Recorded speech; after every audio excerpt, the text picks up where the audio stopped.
Hey everyone, this is Tim from Your Six Tech. Today in this video, I'm going to show you how to switch the game chat from the party chat on your Xbox One. So first, open up the game that you want to go ahead and specifically play. So I have Minecraft right here opened up. Now I can press the Xbox button and then tab on over to Parties and Chats. And I currently already have a party chat opened up. So what I can do is select into here. And there's two different ways that you can switch the game chat now.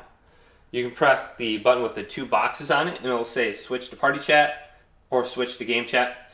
So when I'm in the party, it will say switch to game chat. So I can press this button. Now when I'm in the game chat, it will say switch to party chat. Now if that's a little bit confusing, we can go on down to where it says options right here.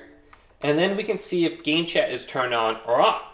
So it says switch to game chat is turned on. So I'm currently in the game chat. So if I turn this off, I will be in the party chat now. So you can see right here. And I'm able to speak to my friends in there. So that's two different ways that you can switch the game chat on your Xbox One. If this video did indeed help you out, leave it a big thumbs up. And subscribe to my channel down below for more tech up videos coming up next on Your Six Tech.